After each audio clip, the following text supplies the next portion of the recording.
Hello my dear friends, you're on the Military Summary channel, and this short video we're going to discuss the most important events that took place during the previous night of the local time.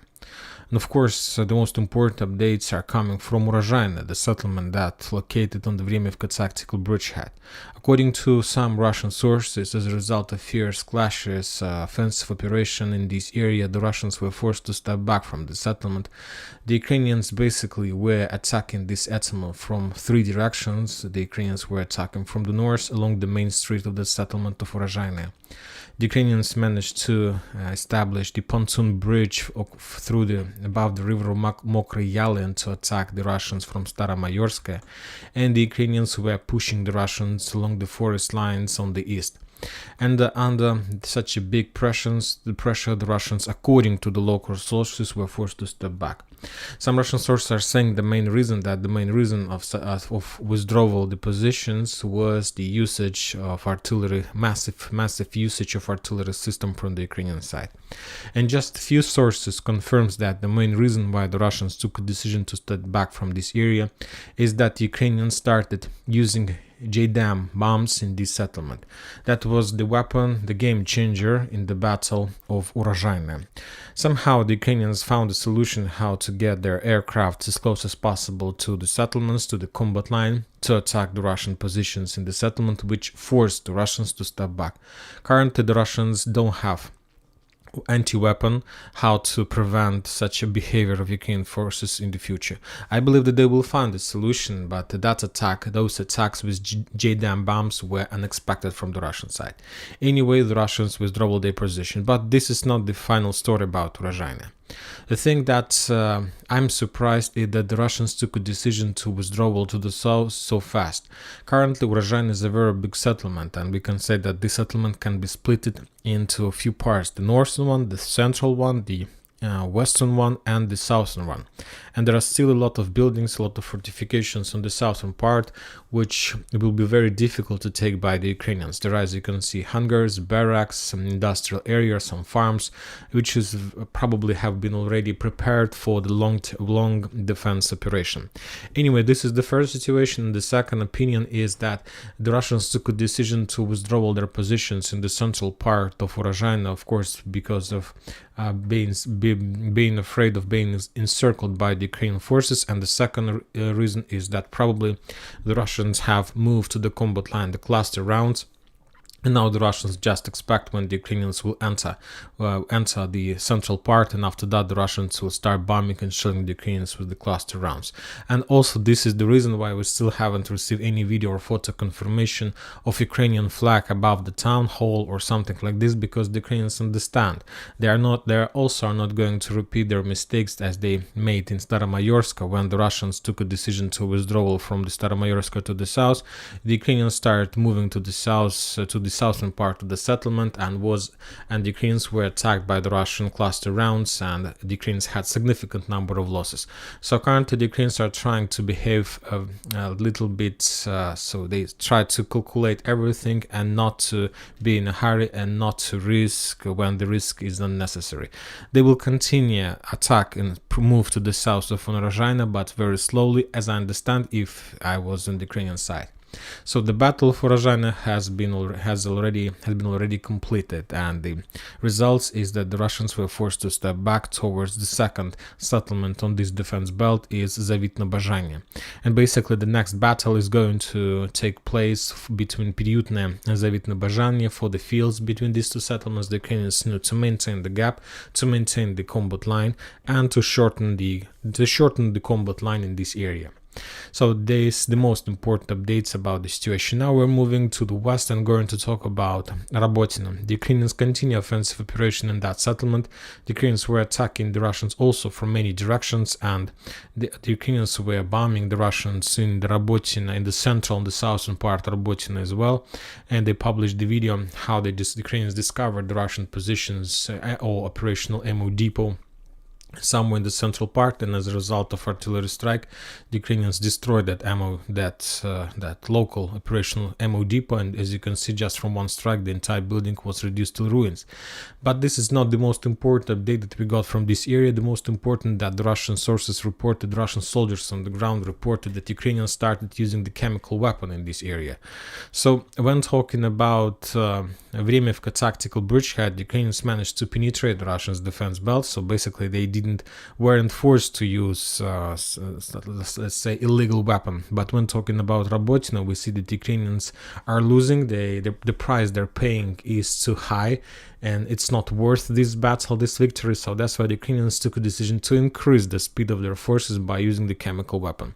So today, I believe we're going to receive more updates, more confirmations about that, or probably that was some kind of speculation. The Ukrainians continue bombing and attacking the Russian positions in the vicinity of Petykhatki Zherebyanki. On this video, we see how the Ukrainians managed to discover the Russian positions along the forest line, and after that they start attacking the Russian trenches and Russian strongholds using the cluster rounds, or basic artillery systems. Cluster rounds, as you can see. Yes, clusters. And this video is very interesting because this is not the first episode of the Ukrainian attacks in this area. If we increase the number of updates since the 1st of August, we see that the Ukrainians are pretty concentrated in this area, which confirms that the Russians during the previous days have accumulated significant number of forces among these trenches. And if you ask my opinion, this is the perfect position to start an operational counter-offensive operation in direction of Stepova. Currently, I don't have any piece of information regarding the minefields between these two settlements, but as I see, the Russians attacked the Ukrainians on the north with drones. There were a lot of attacks from the Russian side. The Russians were attacking the Ukrainians in Petykhatki these 2 weeks. The Russians were suppressing and pinning down the Ukrainians in Kamyanska. So we see the Russians have some plans, and probably they will try to attack because the Russians see that the pressure of Ukrainians in direction of Rabotino and Verbova is increasing every single day. And to counterattack the same direction is not a very smart decision for the Russians. They need to attack another place, somewhere on the same tactical front line, but with the purpose to force the Ukrainians to redeploy some reserves. And basically this area is the perfect area where the Russians can counterattack and to force the Ukrainians to slow down their pressure in the vicinity of Bradley Square. Now we're moving further to probably my favorite front line, as we discussed, South Donetsk area in direction of Novomikhailivka. The Russians continue their offensive operation in direction of Novomikhailivka, and today the Russians published the video how they managed to discover the Ukrainian tank among the forest lines, and as a result of Lancet strike, that tank was destroyed.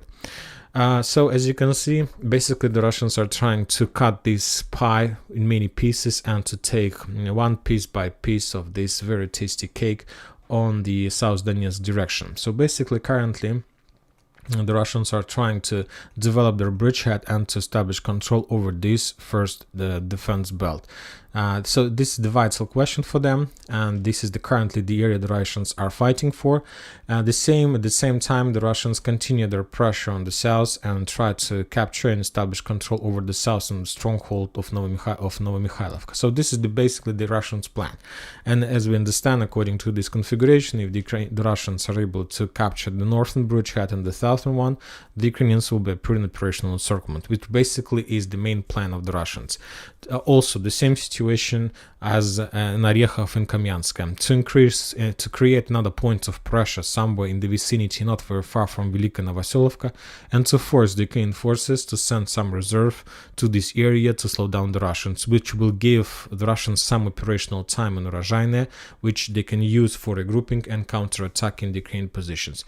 Anyway, the two different bridgeheads like Orechov and Vremivka, but two same tactics that the Russians are trying to implement.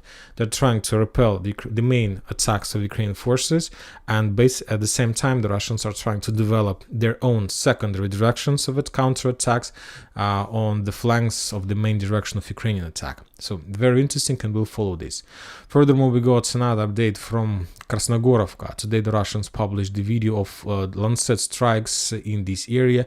Probably these are Lancet strikes next videos we will not see because of violence and on this video with people.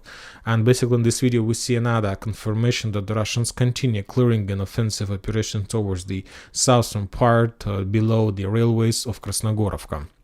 So about Krasnogorovka, they find like the most important part of the Battle of Krasnogorovka hasn't started yet, but the preparation is going.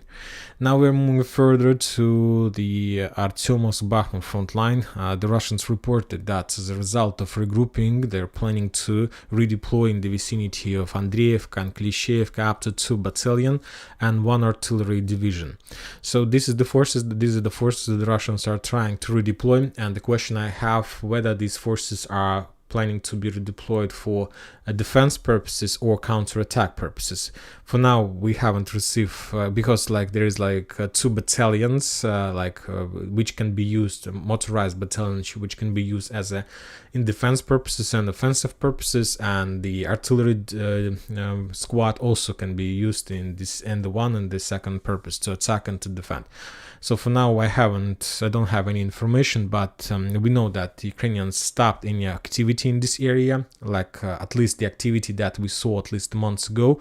So probably they have some problems, and probably a lot of forces were deployed in the direction of Liman and Kupiansk. And the most important thing regarding this reinforcement, the Russian sources are saying that these forces were redeployed from Liman direction, and Liman direction is this one, so Tarskoye salient, Karamzinka. So from this bridgehead, the Russians took a decision to redeploy some forces in direction of Artyomovsk and south of Andreevka and Klishevka.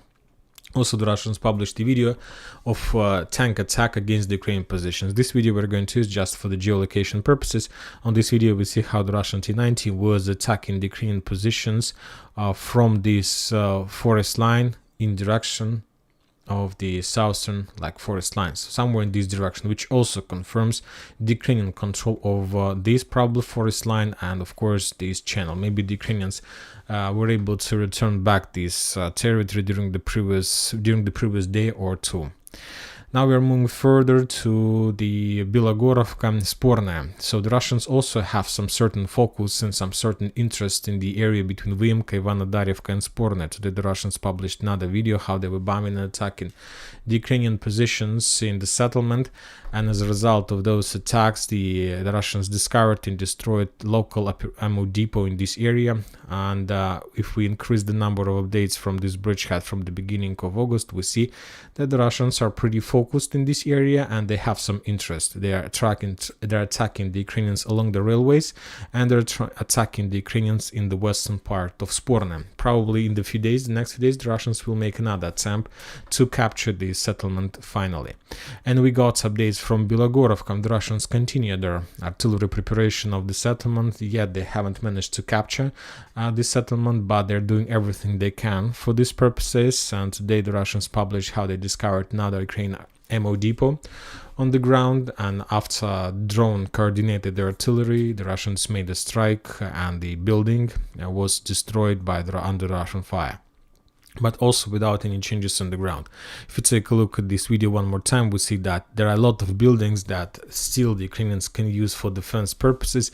So basically the story of Belogorovka is going to take a lot of time. Probably this is not like the issue, or this is not the victory of 1 or 2 days. Probably the next few months the Russians will continue attacking and shelling the settlement. When talking about Liman, we haven't received nothing during the night, and when talking about Kupiansk, we got another artillery update. The Russians were bombing and attacking Pishane. On this video, we see the Russians discovered the Ukrainian track that were redeploying the Ukrainian forces, or something, or probably ammo depot, munition, and the Russians, as a result of artillery strike, destroyed that area, destroyed the operational Ukrainian ammo depot, or probably warehouse. So when talking about this area, if we increase the number of updates also from the 1st of August, we see that there is some concentration of Russian fire along the railways. And basically, if we take a look at this area, we understand that this is the perfect position for the Ukrainians for the deploying of their artillery systems, because basically from these directions the Ukrainians have almost the same distance to Sinkovka, where the Russians are trying to attack, to Pershatravneva, and of course to Novoselovka, Kotlarovka, bridgehead. So, and probably the Russians understand also the situation that from this bridgehead the Ukrainians can support and control the entire combat line, and that means that Ukrainians will concentrate significant number of artillery forces, ammo depots, and so on, and the Russians just try to work with every single building, with every single geolocation they have, trying to destroy and reduce as much as possible of Ukrainians in this area. And that's it for this short video. Military Summary channel reminds we condemn any violence in the world. Thank you for watching. Subscribe to my channel, put your likes, join my Patreon, and have a good day. Bye bye.